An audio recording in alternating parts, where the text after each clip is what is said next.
Let's explore Martin Luther King and Good Life. First, a quotation from the end of Strength to Love on page 508.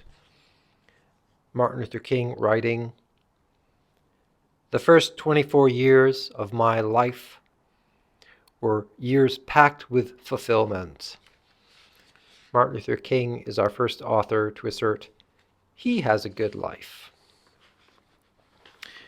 And on page 495, Martin Luther King uses the phrase good life.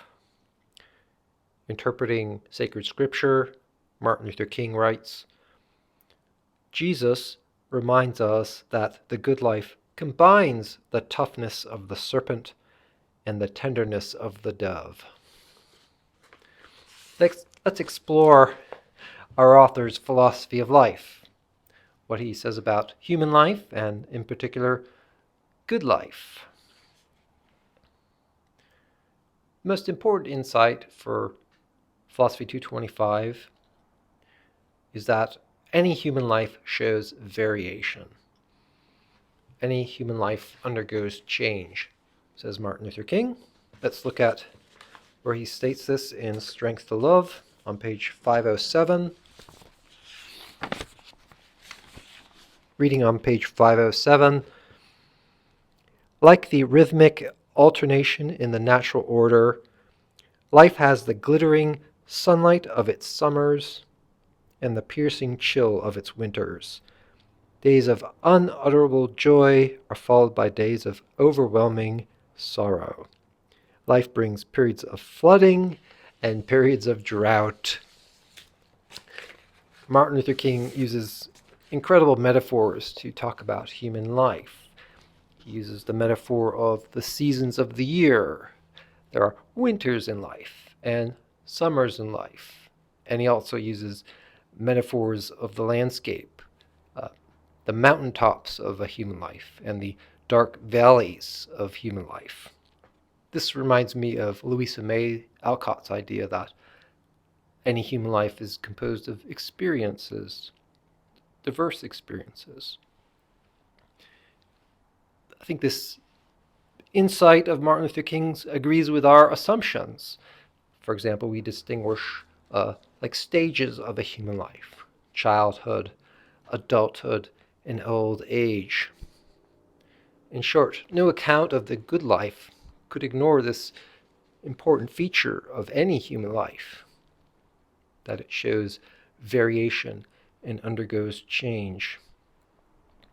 In the second sermon, A Knock at Midnight, our author introduces the idea of a midnight in a human life.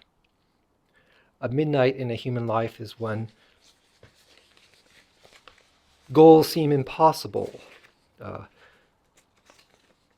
There's confusion and perhaps despair. Let's look at one of the passages where our author refers to midnight. On page 497,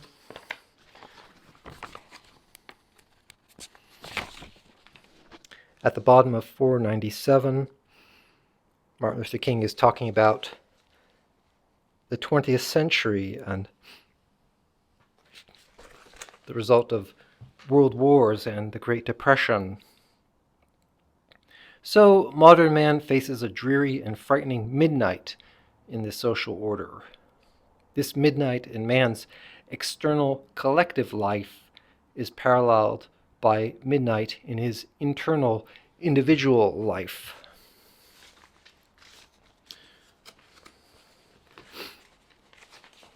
Well, one proposal for the good life follows from these insights. Good life could be that life in which our variation is greatly diminished, that life in a way remains very constant and enduring. Good life would be that life in which tragedy is absent and significant change is reduced. Martin Luther King rejects that proposal. Let's look on page 493 together. On 493, our author proposes that some people think that a good life is simply a life that is the same, and has very little change. And our author suggests that those who aren't tough-minded take this view. Reading on page 493, the soft-minded person always wants to freeze the moment and hold life in the gripping yoke of sameness. There's a second possibility, and that's the one which our author champions in Strength to Love, the idea that a good life incorporates change, creatively incorporates change, says our author. And one reason why this is the better proposal is because, according to Martin Luther King, all human life has variation. All human life undergoes change. One place where he states this is on page 495, speaking to the African American community. We as Negroes must bring together tough-mindedness and tender-heartedness if we are to move creatively toward the goal of freedom and justice. What he means there is that by having opposing virtues in me, I am a versatile person, and I may respond to change in different ways, and in short, incorporate change into my life. At times I can be tough-minded and intellectual and solve problems by being tough-minded. On the other hand, in other situations or circumstances, I might be tender-hearted and reach out to others and form relationships with others as a way of solving my problems. Life's problems are diverse, and so we need opposing virtues in ourselves to cope and adapt. That's our author's proposal in Strength to Love. Similarly, according to Martin Luther King, God provides interior resources for us to meet challenges which exceed our human powers. These, of course, are the theological virtues. Let's look on page 507 together, where our author adds theological virtues to the explanation of how we can incorporate change in our life.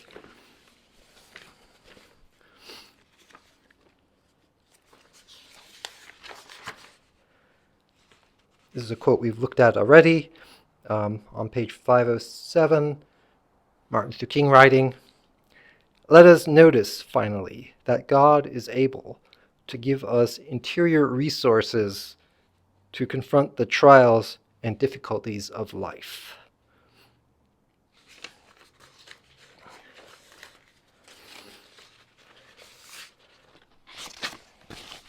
Let's now conclude our author's proposals about good life.